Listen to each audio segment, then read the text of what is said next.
Hi, how's it going? Good, yeah, I'm all right. You have a good break? So, yeah, it's a little short. I can sympathize with that.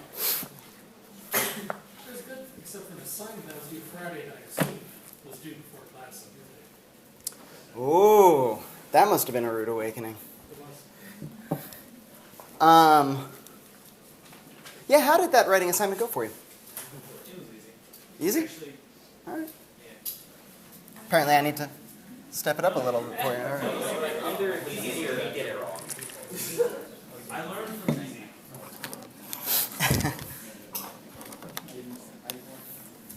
You're going to have another one this week. I'll be posting it today. It'll be drawing on some of the stuff we're going to talk about today with the Pluralists and how they're playing against the Eleatics in particular.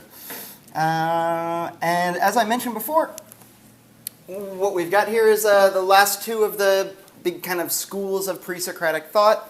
After this, we get right into Socratic thought. As a matter of fact, at least one of the figures that we're going to be talking about today was younger than Socrates and came after Socrates. So it's we're kind of blurring into the Socratic period. Socrates, of course, never really wrote anything. He was the teacher of Plato. Everything that we have of Socrates and Socratic thought is kind of mishmashed up with Platonic thought. We'll talk a little bit about that as we read some of Plato's dialogues and get into the process of trying to see if we can tease apart Socrates from Plato. But that's what's coming up next. That'll be Thursday's class. Today, the Pluralists and the Sophists. Where should we start with this? Oh, sure. One more thing that's worth mentioning here.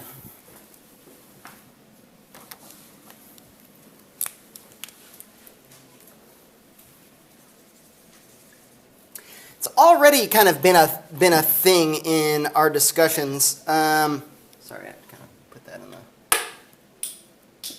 Let's go down here. It's already come up, not so much in our discussions, but in the figures that we've been talking about, but somewhere around a little after 500 BCE, Athens becomes a thing. I mean, Athens was a thing before then, but it becomes like a really big thing. That'll be something that we start talking about on Thursday. In fact, I'll open up with a little brief history of Athens and what's been going on in the immediate history preceding Socrates. But one of the reasons why I bring it up today is that almost everybody that we're talking about, with the possible exception of Empedocles, and even Empedocles might be in the mix here, was brought to and spent a significant amount of time in Athens. What's going on here is we're seeing the Periclean Golden Age, somewhere between about 500 BCE and 450 BCE, where Athens is they're like the boss of this whole region. And a leader named Pericles comes to power, and he decides that, well, here's what Athens is going to be about. We're going to have like art, music, philosophy. It's going to be a cultural center in addition to things like a military power or an economic power. So he starts bringing folks from all over the immediate Mediterranean area to spend some time in Athens. And this is where we start to get kind of like a mixture of folks and folks talking to one another. We get genuine dialogues. In fact, that's as good a place as any to start talking about the pluralists, because possibly for the first time so far in our discussion of the Pre-Socratics, what we have is a school of thought that seems to be a direct response to one of the other schools of thought that we saw. The pluralists are responding directly to the Eleatic Monists. Somebody refresh my memory. What are the Eleatic Monists all about? What are they saying? They're saying that the universe, or just everything, is made up of one specific thing. But then again, the Milesians said that as well, right? Thales said it was water. Anaxagoras said it was air. Yes? They're also saying things like change and motion are impossible. The Eleatic Monists are saying that change and motion are impossible, that there is in fact a unity. It might seem like there's a plurality of things, that this apparent plurality of things, though, is an illusion, just like change and motion are. And the pluralists are trying to respond to that. There's an attempt here to rescue the way that the world seems from this Eleatic approach. The Eleatics are saying, yeah, the way the world seems. We talked about this, right? That there's like the way things seem, and then there's the way that things are according to the Logos, right? There's the way that things seem according to your senses and the way that they are according to the Logos. Or we might talk about a difference between seeming and being. This is the way that the Eleatics cash it out. And change belongs to change and motion and plurality. These all belong to seeming, only seeming. In reality, there's only one thing. It's not even that everything is made of one thing. Everything suggests that there are many things. In fact, there's only one thing. It's unified. There is no change. It's eternal, unchanging, and uniform. And it's being. And all we can really say about it is that being is. That's very, very different than the way that the world seems. And the pluralists are out to see if, maybe we can recognize that the Eleatics were on to something. Maybe we can recognize that the Eleatics they've leveled a challenge for the rest of philosophy to respond to. But we need a response. That can't be it, right? That can't be the end of the story, what Parmenides and Zeno are saying. It's just too absurd. It's just too different than the way that things seem. In fact, we might even try to catch Parmenides tripping on his own logic, because he talks about the difference between the way of truth and the way of seeming, and how could there possibly be two paths if all is one, blah, blah, blah, blah, blah. So we can think of perhaps the pluralists as saying, well, we're going to try to explain how it is that plurality and change and all of these things at least seem to be the case. We're going to try to give an account that starts with where the Eleatics were, and it's going to end with the world more or less as we know it, or as it appears to us, as it seems to us. And in fact, we'll start to see that the pluralists are talking a game that's remarkably similar to our modern scientific description of the universe as well. There's some remarkable prescience for, 500, 450 BCE. All right, enough preamble. Let's get right to it. 3 pluralists that we're going to be discussing today: Empedocles,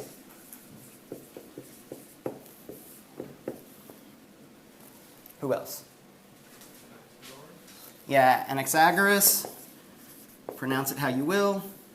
Anaxagoras. And last but not least, did you say Critias? Yeah, but he's one of the Sophists. Just a little early. Democritus, yeah. Democritus, and sometimes folks will toss Leucippus in there as well. He was Democritus' teacher. Nobody really seems to know much about Leucippus himself except through Democritus. So I'm not really going to talk about him, but we can assume that most of what we're saying about Democritus we'll probably say about Leucippus as well.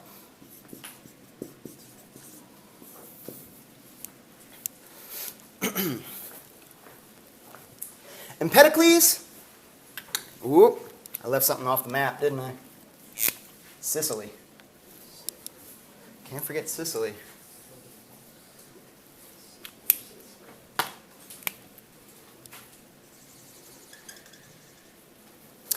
Empedocles was from Acargas on the kind of southwest coast of Sicily. Did I say that? Acargas? No, it's Acargas. Acargas. Ooh, transposing some letters. It's taken me a little while to get back in the swing of things after even a 3-day break.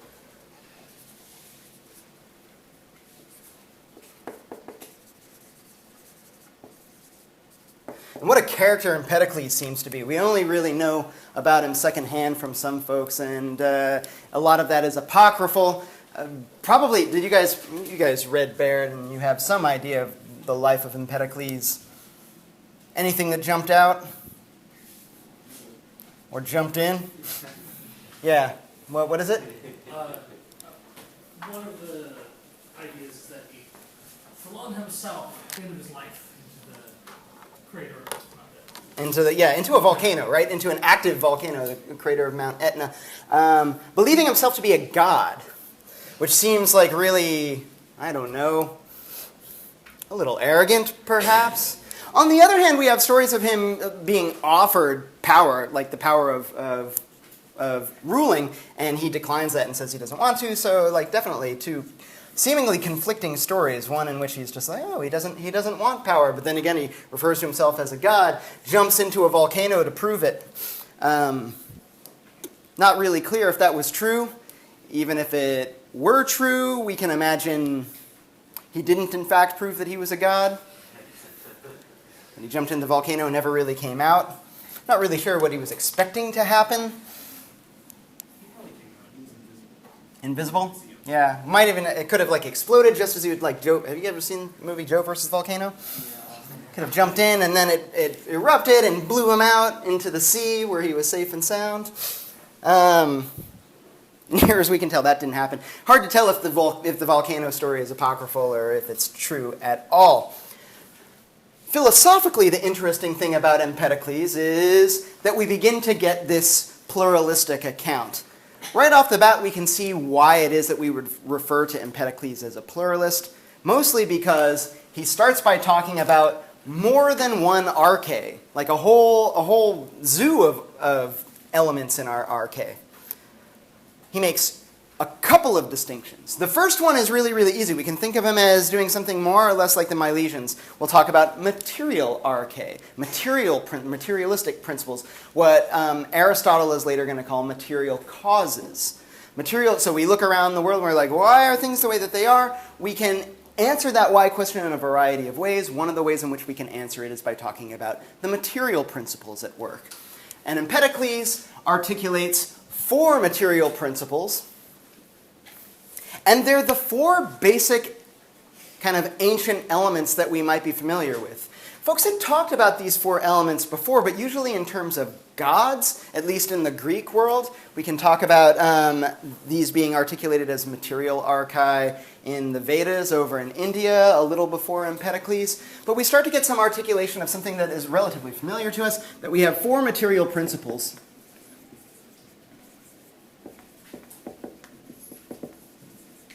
And they are earth, air, fire, and water. Yeah, earth hadn't really been mentioned before. And the other thing that he's added, too, is that, like, while this had been talked about before, we had folks who are articulating earth, air, fire, water as basic principles, but it's usually by way of talking about gods. So we can say, like, fire, Zeus is the god of fire. He's the thunder god, right? And thunder is made of fire, as we all know. Hades is the god of earth, etc. Neptune of water. I've drawn a blank on who exactly air would be. It's Hera. Hera is the goddess of air. So these are represented in the forms of gods and goddesses, and as we talked about like really, really early on, this is still kind of personifying these principles, right? And the way that the Greek gods are personified is somehow fiction, right? So we have some kind of capricious will that's in charge of these before, and then Empedocles says, like, no, material arche, similar to the way that the Milesians and other material monists might talk about, but we're pluralists, so they're all equally primordial. Earth is not a form of water. Air is not a form of water. Fire is not somehow, like, there's not one of them that like all the rest of them really are. They're 4 separate things. That alone might be neat and impressive. He adds one more thing that is even more impressive. And this is like, we haven't seen anything like this just yet. We get to what we might call motive, what Aristotle is later going to call efficient principles. And what these are referring to is not just what the stuff that everything is made of is, but what makes it move. If we stop and reflect, we might be kind of surprised that this hasn't come up already. When I'm talking about like why things are the way they are, it's not going to be enough just to talk about the stuff that everything's made out of. I need to talk about what puts it into motion, because everything is in motion, right? It does seem to be the case that there is change, contra what the Eleatics might say. The apparent fact of all existence is that there is a plurality of things, and things are moving and changing. So there would have to be some kind of principle, and it's going to be different than these material principles, that accounts for how things move and change. We have 2 of them, and they are, love and strife. Why love and strife? In fact, we might make things a little bit easier. It's philia. That's the word that's being used for love. And strife. Strife. What is the word that he's using for strife there? Oh, yeah. Nakos for strife. We can think of it as hate or agonism or something like that. Yes. So why love and strife? Because when you're looking at how things move in relation to each other, either going apart or going together. Yeah, either things are coming together or they're going apart. Either coming together to form what happens when we bring things together? We form a union, yeah. When things come together, we form a unity. And all of the Eleatics are like, what's that? Oh, yeah, sure. And when things get pushed apart, they form a separation. Or instead of a unity, we might say a plurality, right? So things get separated to form the many. They get brought together to form a unity. We can see the Eleatics might be kind of like,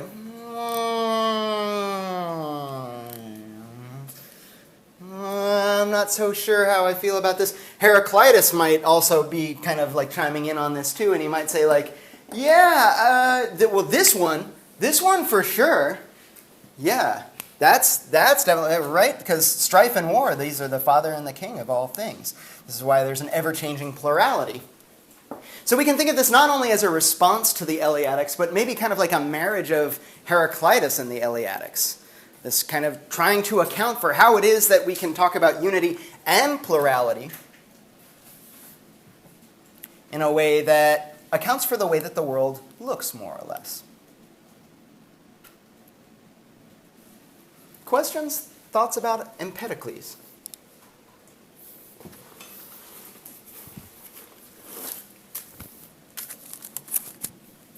He offers, in addition to these principles, something of a cosmological history as well. Talking about, in the beginning, everything was all mixed together in a unity. Everything was, like, love reigned supreme. Everything was together. And in fact, there was no difference between these four material principles. They were all together, all mixed up into one big whole. And Parmenides was like, yeah. And then strife, or hate, Nakos, starts to come on the scene and push everything apart. And then we start to get a plurality of things. And at the end of all of this, what we'll get is everything will be pushed completely apart, and all of the four material principal elements will be separated completely from one another. You'll have one big pocket of fire, one big pocket of water, not things mixed up, but just like fire over here, water over here, air, I guess, will be up here, and earth over here. Everything completely separated out. The world as we know it will cease to be, and we'll just have all of the elements separated, and then perhaps love will come back on the scene again and draw everything back together. Does this sound a little bit familiar, at least, as cosmological histories go? Big Bang. Big Bang, yeah. Big Bang, and then Big Crunch, right? We might say, like, so, like, in the beginning, everything was all right here, like Parmenides talks about, and then everything spreads apart, and then after it's all spread apart as much as it can from that initial push, everything comes back together again, and then maybe again, and then again. Kind of yo-yoing universe. This is the sort of thing that a lot of cosmologists will discuss and argue about today. Are we going to get an explosion? Is the Big Bang like the end of it, and everything will just kind of, will strife or hate reign supreme, and everything will just kind of drift off forever and ever as the universe gets colder and lonelier and more empty? Or eventually will all that gravitational force pull everything back together and we'll get a big crunch, which would be exciting, but also very fiery and dangerous if you were around at that time, right? Everything's going to start colliding. And then what after that? Like another singularity that then explodes. All right, so we get the idea here. And where we are now is somewhere in between these two phases, where love and strife are perhaps equally balanced with one another, or at least some kind of like intermediary phase between love being supreme and strife being supreme.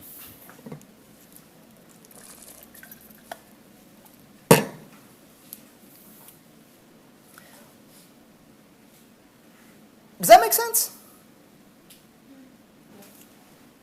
In a metaphorical sense. In a metaphorical sense? Yeah. And let's give Empedocles some credit. It's like 500 BCE. If he doesn't quite have our contemporary cosmology right, we'll be like, all right, that was still really, that was a hell of a pull there, Empedocles.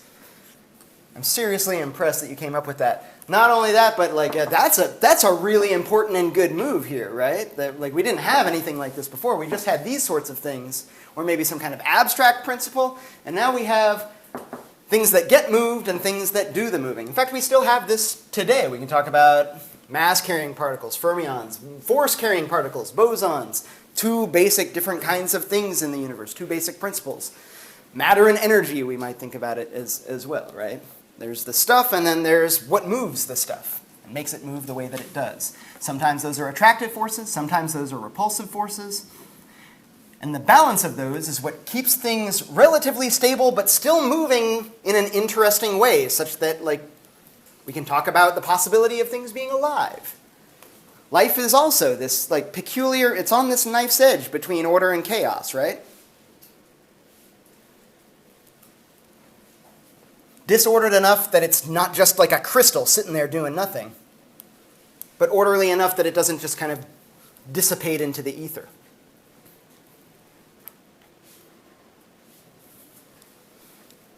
Although, if the story of the cosmos is one of how would we describe this relationship between love and strife, these two motive principles? Are they opposed to one another? Uh-oh. No. Why would we go with no? Why would I say uh-oh if we said are they opposed to one another? Sometimes, if you're describing different ages, sometimes they were coexisting in different amounts. Yeah, so they might be present in different amounts. Yeah, if where we are now, if the world as we know it is with them in firm opposition, there's a kind of a peculiar way in which it might be a little bit recursive. We might say yes, it's a balance of love and strife. Oh, but they're balanced in opposition to one another. So really, the whole story is it's strife, right? This war between love and strife is in fact a war. Or we could say, if they were in balance, could they be imbalanced and a union? Can we think of these two as possibly unified with one another? Or are they necessarily in opposition to one another?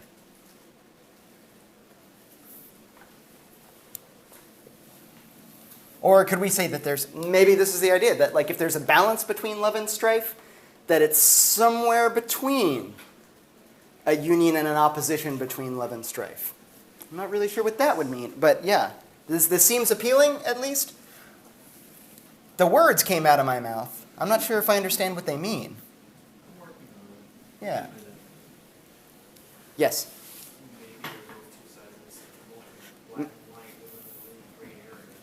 Both two sides of the same coin? Yeah, fire can't really exist without air, but if you have too much air, it goes out. Or earth, explode earth and makes soggy soil. You get mud. Yeah, mud. Too much, it'll dissipate. It'll just kind of, Too much water, and it's just it's not really a thing anymore. Well, it's dirty water at that point. water. Yeah. Yeah, that's the only thing. Okay. I think there was a way to maybe oversimplify talk about it like yin and yang. They both exist together. One can't exist without the other, properly at least. Would we say that about love and strife? Yeah. That one can't exist without the other? I would say so, because there's nothing for strife to pull apart if love is present. There's nothing for love to bring back together if there's no strife. Oh, that's interesting. And in fact, Empedocles says this, right? He says that the plurality grows out of the unity, right? And a unity comes from a plurality. If we're going to be talking about becoming, or coming to be, right? This is another way of thinking about what the pluralists are up to. Becoming is this thing that they're trying to explain.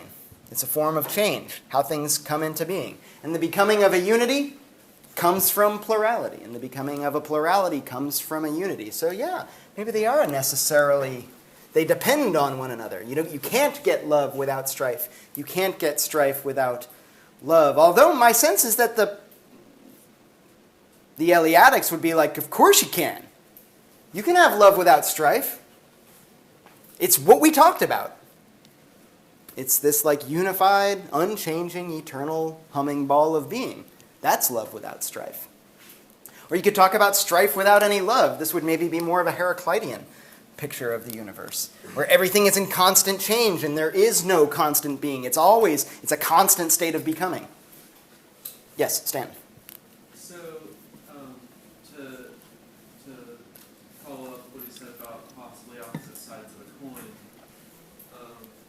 I think it would maybe work a little better is if they were opposite poles of a sphere, because then there's so much available area to have a mixture of the two in various gradients, as opposed to a flat coin having diametric opposites. Okay, so just kind of like a higher dimensional version of two sides of the same coin. Interesting. Although we might say something like two poles of a sphere, why the North Pole and the South Pole, right? Couldn't we just as easily do an East Pole and a West Pole? Okay. Still plenty to chew on here with Empedocles. I think one of the dangers of the pluralists is that it's so familiar, is that it seems so much like our modern scientific understanding of the world that we look at it and we're like, yeah, okay, I got nothing interesting there. There's plenty of stuff to kind of like pull apart and still play with going on with Empedocles and the rest of the pluralists. Speaking of which, Anaxagoras, who does something, he puts a little spin on Empedocles that is both kind of impressive and thought-provoking, but also truly puzzling. Perhaps I might even go as far as to say bizarre. With Anaxagoras, I also get this division that Empedocles introduced here. And Anaxagoras is coming from Clazomenae, which is way over here. So we had Miletus, Colophon, and what else? Ephesus. So this is Miletus, where the Milesians were. This is Ephesus, where Heraclitus was. Colophon, where Xenophanes was. And then up here, we have Clazomenae. And this is where Anaxagoras is living. He definitely gets brought to Athens by Pericles and spends quite a bit of time there. And is playing off of this distinction that Empedocles makes between material principles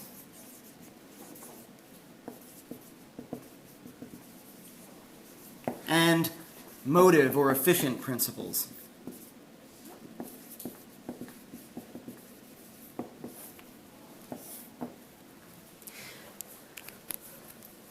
What is the material principle for Anaxagoras? Seeds. I'm going to go ahead and put that in quotes because it's not like an acorn, right? It's perhaps some kind of metaphorical seeds. And how many seeds are there? There's an infinite number of seeds. Okay, and our motive principle is?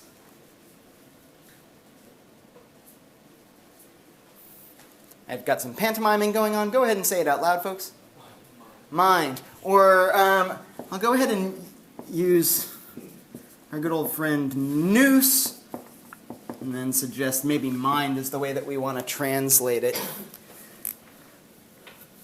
Let me open up by saying that I'm not sure that I can give any kind of account with any sort of authority on what the hell Anaxagoras' seeds or what the hell Anaxagoras' noose is supposed to be. This is like a serious mystery for a lot of philosophers. Even his contemporaries were like, what are you talking about, man? But the little dribs and drabs that we do get of what the seeds are and what Noose is supposed to be are really, really fascinating and provocative.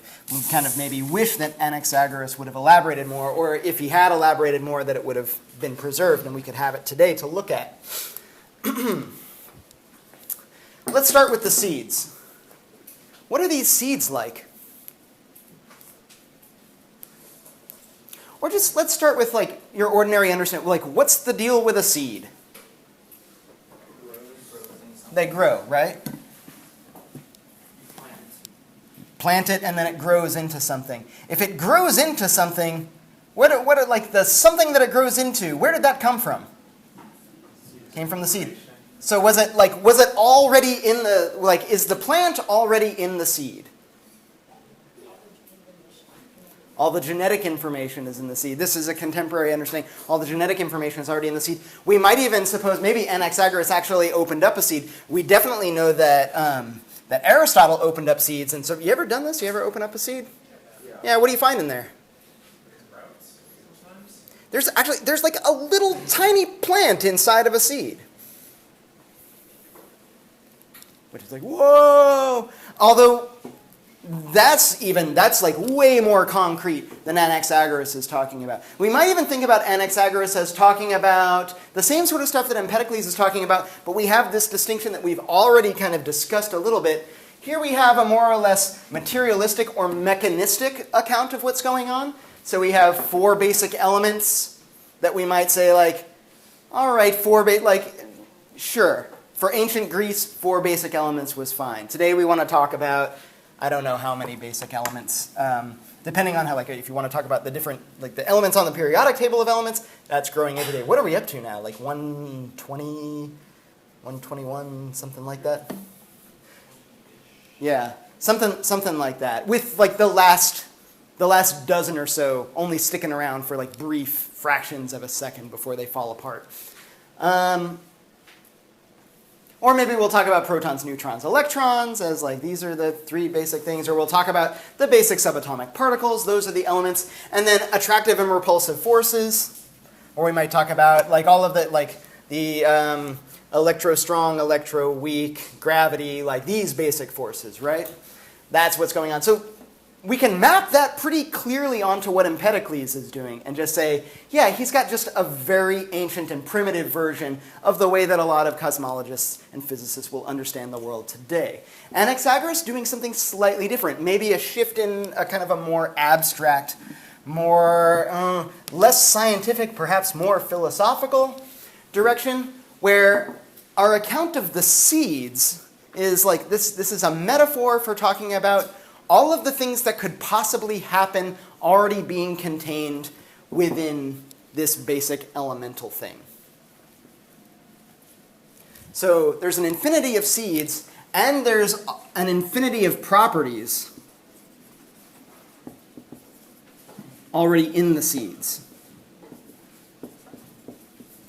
What are we talking about here? Well, we're talking about like all of the things that there could be.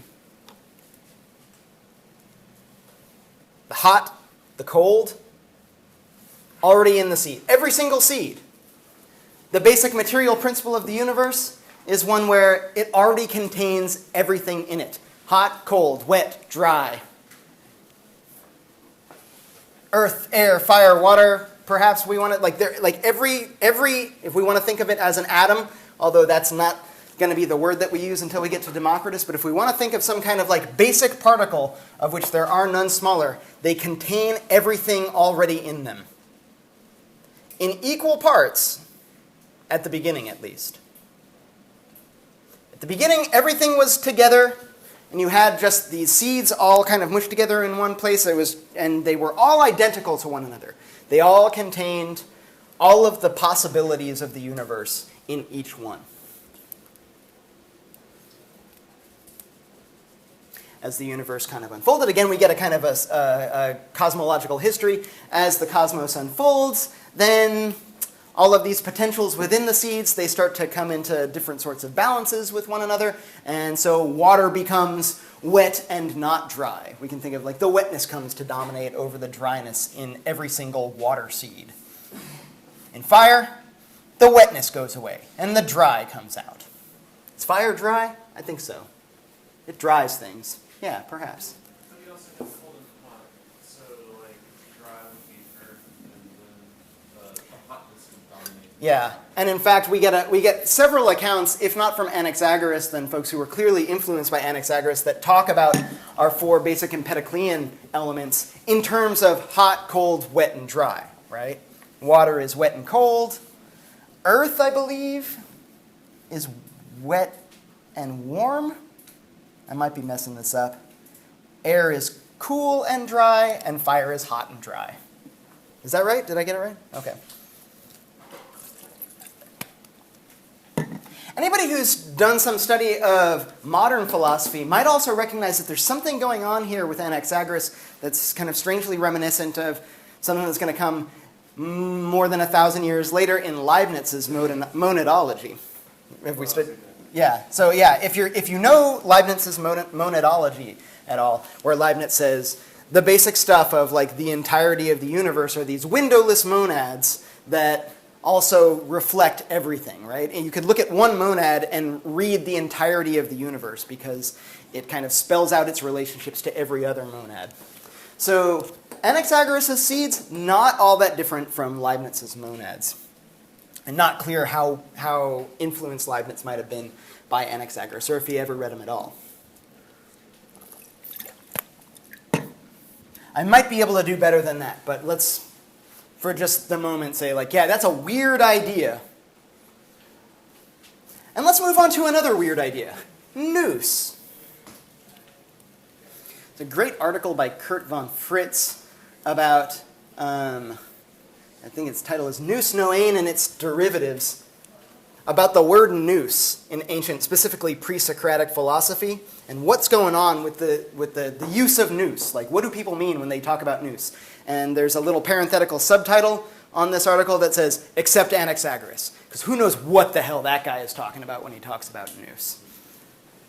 The easiest translation here is mind. Later when Aristotle talks about nous, he's going to mean it's a very specific mental faculty, the faculty by which you just kind of intuitively grasp things. Sometimes folks will, in fact, use the word intuition to talk about nous. But mind is the principle that moves things. And this is perhaps new. Is this a new idea? Is this an old idea? What move, like, so we have all the seeds. All right, that explains like what everything's made out of.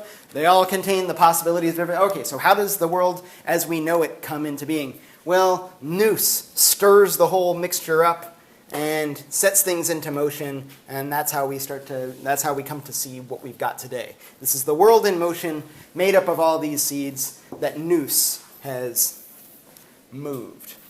And not just in the sense of a prime mover, but also in the sense of something that kind of preserves order through all the motion as well. Yep. Yeah, it kind of does sound like intelligent design. Maybe a pantheistic sort of model where it's like God or mind, I guess in this case, exists outside of the universe, but also interacts within it. Yeah. So this, in fact, this idea of kind of like prime mover plus preserver of order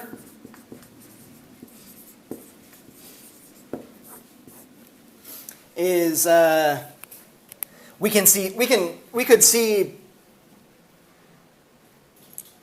a lot of religions, in particular Christianity, in the medieval and in the medieval period, is going to grab onto this really, really tightly and say, like, that's what God is. It's the prime mover and the preserver of order, and it's some kind of cosmic mind. Not any one particular person's mind. We might think this is a step backwards as well, right? We could say, like, well, this was the mythos of the day, right? Is that the thing that like the fundamental principles, the reasons for why the world is the way it is, or the explanations that we're going to offer for why the world is the way that they is that it's all going on. It's all a product of the minds of the gods. But we're not talking about minds, particular minds. We're talking about mind itself. Some kind of cosmic overreaching mind, of which our particular minds are just merely participants in, maybe? That's a weird word. We're gonna pick that apart when we start looking at Plato. What the heck participation would mean? Yeah. Yes, but it's a new idea. I think all saying that there's Yeah. that movement is part of fundamental being of everything points back to Heraclitus. So the whole idea of a motive principle at all, that's not, I was saying like, oh, Empedocles brings us on the scene. We'd be like, no, Heraclitus already had that. It was change. Or flux, right? Yeah, perhaps. I could see an argument being made for that. I could see that even being an exam question. For sure, yeah. Who got to the idea of a motive principle first, Heraclitus or Empedocles?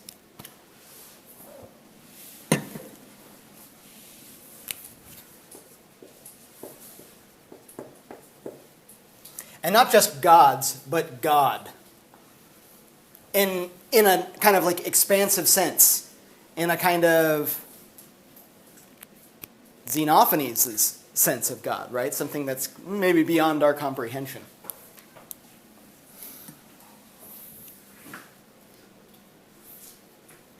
Both Plato and Aristotle, and through Plato, Socrates, mention Anaxagoras' invocation of Noose as a motive principle as something that's really, really exciting.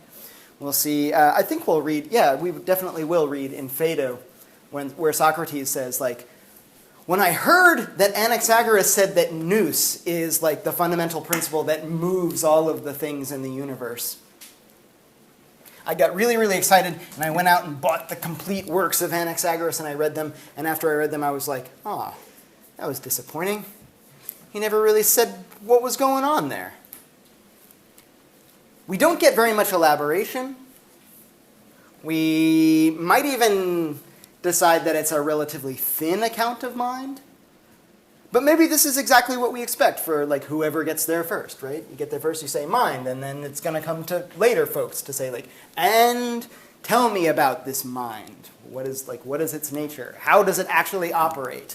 What's its relationship to things like my mind? The notion of the cosmos as being a manifestation of a cosmic mind was not a particularly new idea at the time. It's an idea that was extant all over the world.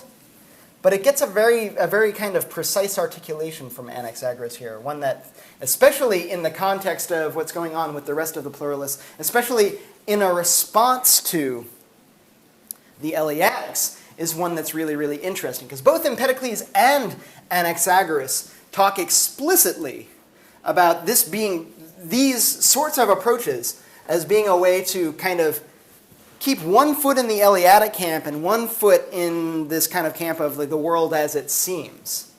They're both going to talk about how change and plurality are, sure, they're illusory, but we can give an account of what that illusion is like and how it is that we come to think of it this way.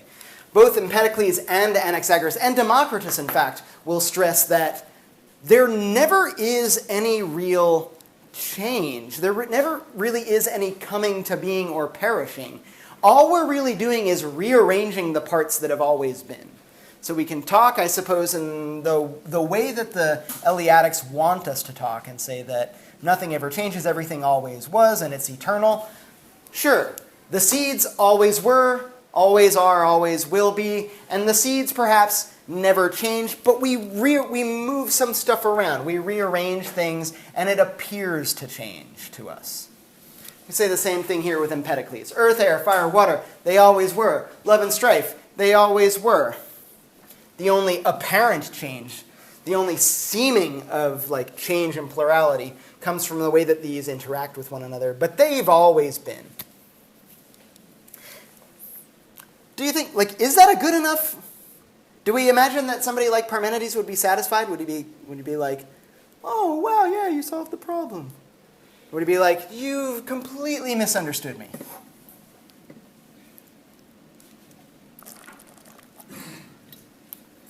A little rusty from the break? Just a really hard question?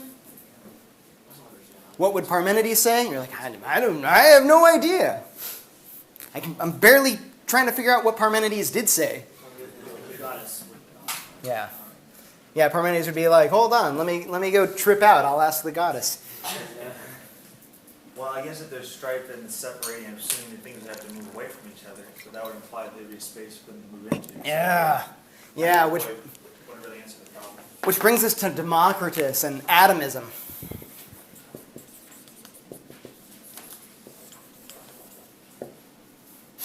Atomism. The word atom, by the way, comes from the Greek atomos, which literally means not divisible.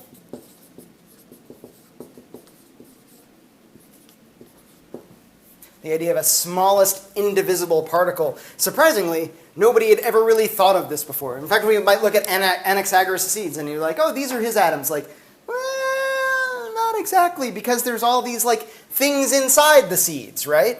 There are all of these like all these potentials that are in there in differing proportions. Initially all in the same proportion, but then as Noose kind of stirs things up in differing proportion as things go. So apparently Anaxagoras' seeds have parts. Not really clear what Empedocles is talking about with earth, air, fire, water. I think I've mentioned to some folks that until we get to somebody like Democritus, probably better to think of these material principles, both with Empedocles and the Milesians, as more like Play-Doh than Legos. Sometimes folks will talk about building blocks, and I'm like, not really clear that we're dealing with building blocks here.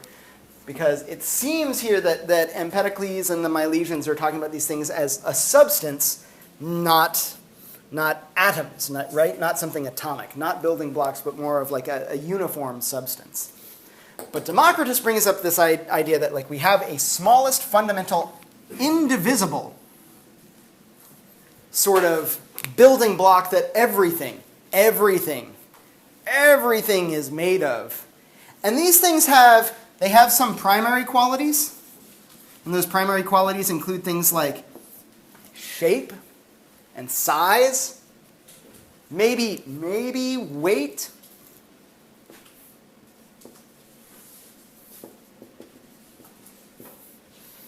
In fact, I'll say mass, because mass is definitely a primary quality. But I'm not sure if Democritus was hip to a distinction between mass and weight just yet.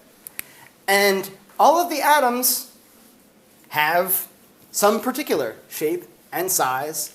And sure, why not? Mass as well. What moves them? I don't know. We get no account of a motive force from Democritus, but we do get this idea that we have building blocks, they have primitive, fundamental, primary qualities, and we also have a whole spate of secondary qualities for these as well. But those secondary qualities don't actually belong to the atoms themselves. They're a product of interactions between one set of atoms and another set of atoms. And perhaps this goes without saying, but I'm going to go ahead and say it anyway because it introduces a particularly trippy idea. This marker, according to Democritus or Leucippus or any atomist, this marker, what's it made out of?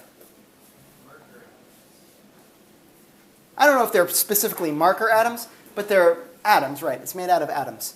What's atom made out of? Atoms, yeah, and you're made out of atoms. Everything's made out of atoms, including me, including you. These secondary qualities are nothing more than the interactions between the atoms in the marker and the atoms in my sensory organs. So something like color, totally a secondary quality. These atoms are not any particular color. Color is a phenomenon that emerges from the interactions between the marker and my eye. And the marker is made up of atoms, and my eye is made out of atoms, and so this is what we end up with. Yeah, I saw. Nope, you're gonna hold on to it. Okay. Yes.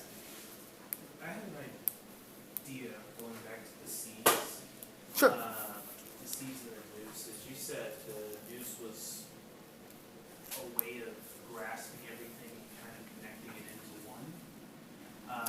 What if he was? Did I say that? I think so.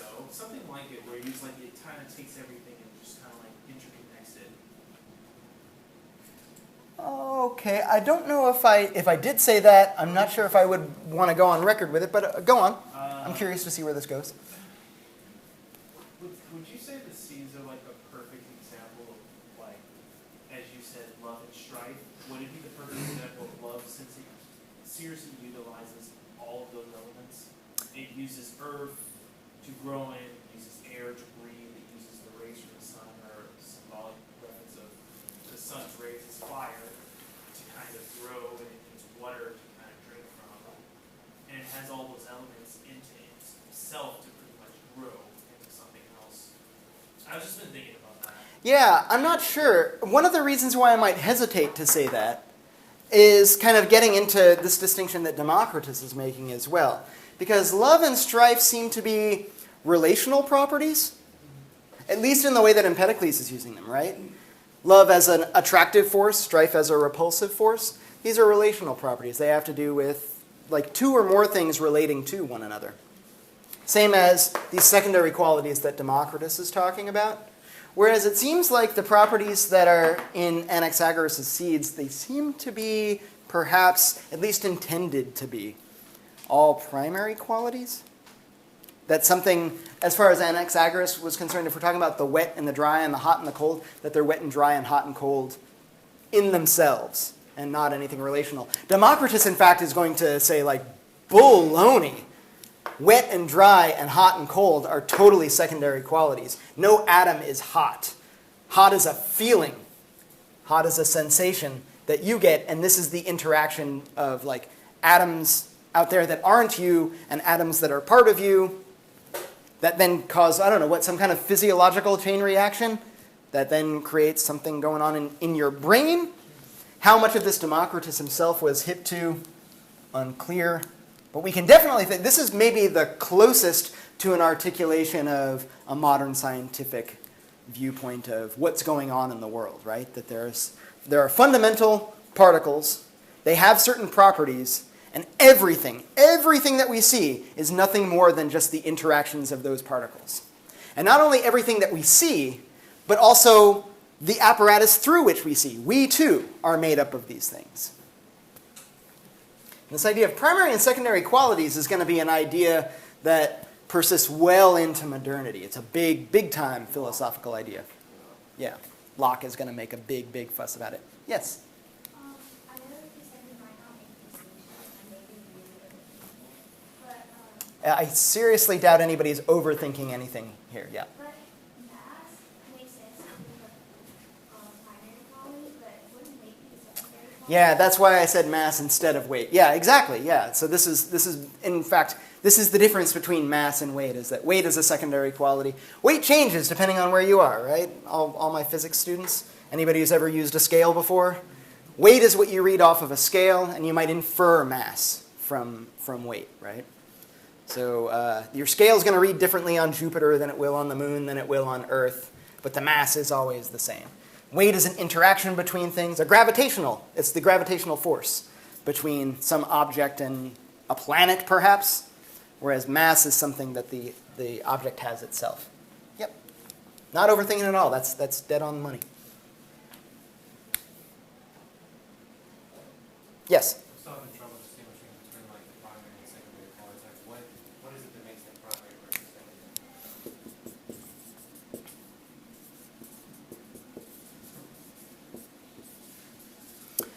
Primary qualities are things that belong to the atoms themselves, and secondary qualities are things that are products of interactions between atoms.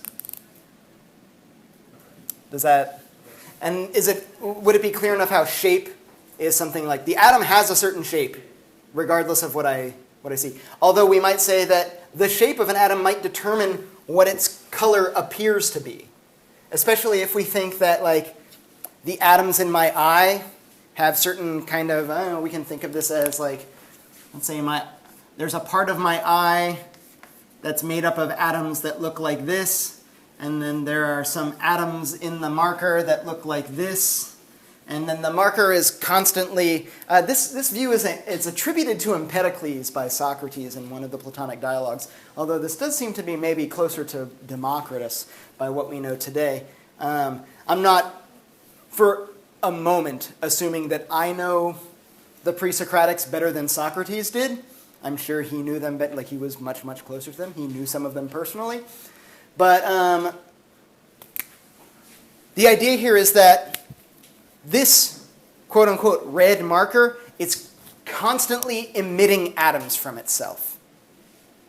We might wonder, like, how is it that, like, my eye can interact with the marker when the marker's all the way over here and my eye is all the way over here? The idea is that it's constantly just, like, emitting atoms. And this atom might come in and interlock because it has the right shape with this atom in my eye. And we might say this is the red detecting atom. And this is the red atom. Where the colors don't actually belong to any of these atoms, only the shapes do. But when it locks together, then there's a phenomenon, and I go like, oh, red just happened.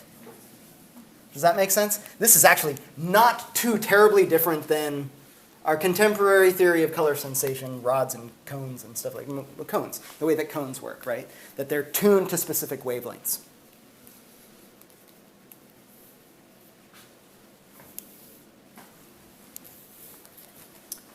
Democritus also wrote on some moral philosophical ideas, which is surprising. Because according to atomism, it's not clear that there could possibly be any morality. What do I mean by this? Yes? If it's all mechanical like that and everything works, then there's not really free will. So people do things that are like immoral. It's not like they can do otherwise. If we can offer a completely mechanistic account of the universe, including ourselves and how our bodies work, including our minds, right? There's not atoms and the mind. It's just atoms. And the mind is nothing more than like interactive phenomena between like the atoms in my body and the atoms out in the world. And if this is all going to follow some kind of deterministic, mechanistic set of rules, then there are no real choices. And if there are no real choices, there's no ability for me to do any differently than what I do. Then there's really no, I said do. Then there really is no point in talking about what I should do. There's just what happens, not what ought to happen and what ought not happen. It would seem that there's no free will, no choices, and in that case, no morality. We just have like everything that's going on now, like I'm talking, I thought I made decisions before class of what am I going to talk about. You read and you're trying, and maybe you're sitting here making a decision about whether to raise your hand. All of these things, this is all just like the universe playing out in mechanistic ways the same way as, it's just billiard balls crashing into each other on a table. That's all that's going on. No real minds as anything distinct from the atoms. No choices. No possibility of any moral philosophy. And it's not clear if Democritus was aware of what he had committed himself to. In fact, it seems like he wasn't if he wrote some moral philosophy. Perhaps he gives an account of like how it is that this view is compatible with a view that allows for moral choice making. If he did make that connection, it's lost to us today. We don't know what it is. But this is also a contemporary issue. A lot of the scientific accounts of like the way that the world works, and in fact the way that our bodies work, seem to give an account that clashes with the supposition that we could make free-willing choices. We talk of a world that's deterministic, or perhaps if we're a little more sophisticated, we'll talk of a world that's mostly deterministic except for some quantum phenomena which are completely indeterministic. And like it's just chance. Nothing else besides just random chance. But that's not any kind of choice-making either. There's no room for Noose or any kind of mind in any of that as something that's different. Particularly any kind of mind that could make any choices. The other thing that pops up, and this was mentioned already, is that if these atoms are actually going to be moving through space and interacting with one another, there's got to be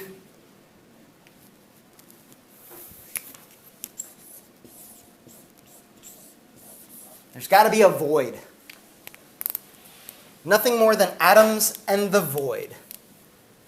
And this is perhaps the point at which we would say something like, the Eleatics are definitely not on board with this. Up until we had that void part, Democritus is talking about atoms as indivisible, maybe completely uniform, atomos things, right? No parts. No parts in an atom. The Eleatics would be like, yeah, that's what we're talking about. Democritus might say, like, actually, the Eleatics were really, really close. When Parmenides just described his, like, well-rounded sphere of being that has no parts and never changes, he wasn't talking about the universe and the entirety of the cosmos. He was just talking about a particular atom. And the truth is, there are many of these. There are many Parmenidean spheres.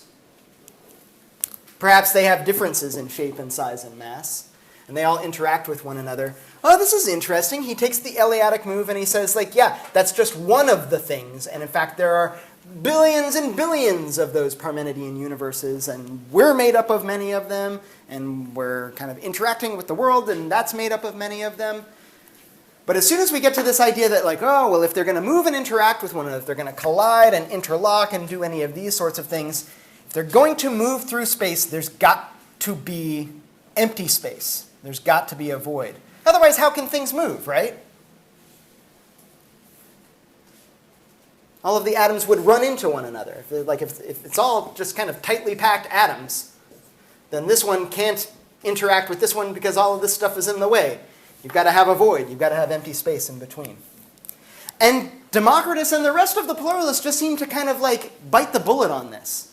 They say, we tried our best to work within the Eleatic parameters here, but we're just going to have a void.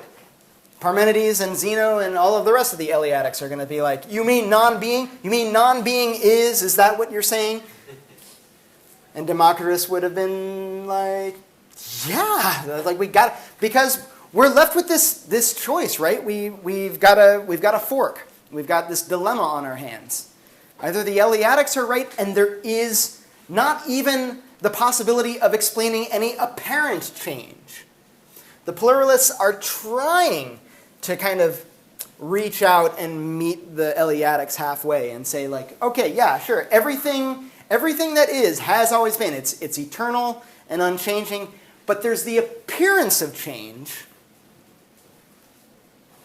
in the rearrangement and interaction of all of these eternal things. But what we can't get away from, if there's even going to be an appearance of change, which clearly there is an appearance of change. How do we know that there's an appearance of change? Because I look around in the world and it appears to change, right? Even if I'm wrong about that, even if it's an illusion, like the Eleatics are saying, that path of seeming is tenacious, right? It seems like there's a path of seeming, so there's got to be a path of seeming, right?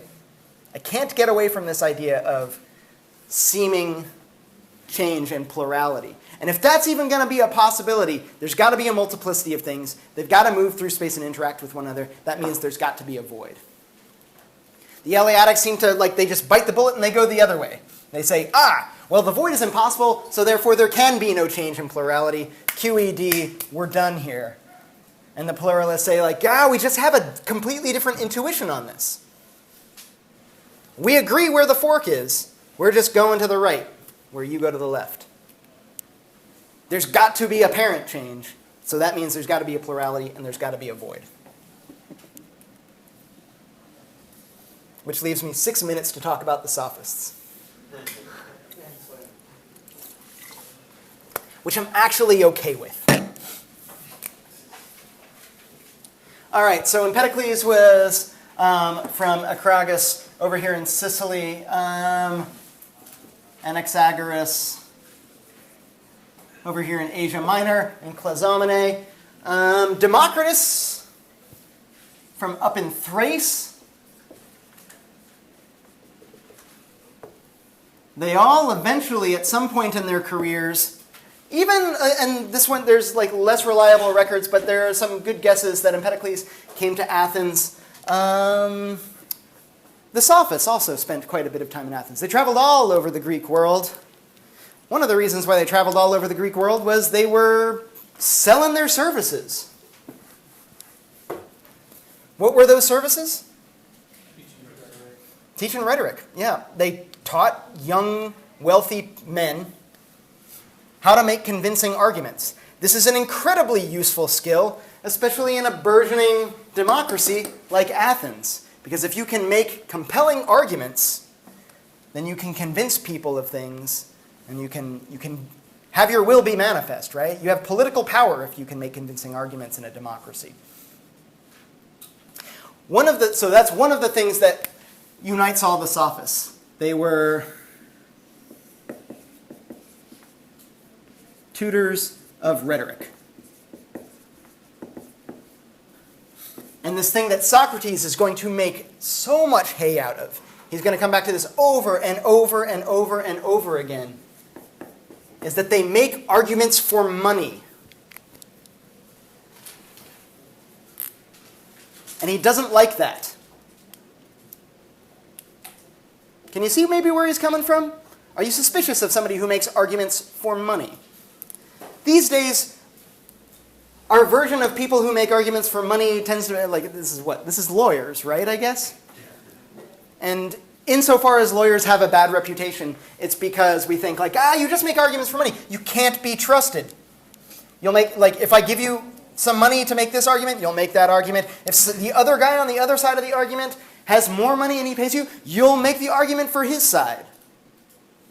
Which one do you really believe? Which one's the actual truth? And all of the sophists, if we're looking for like another theme that kind of ties them together, is that who are we dealing with here? We're dealing with Protagoras, Gorgias, for sure.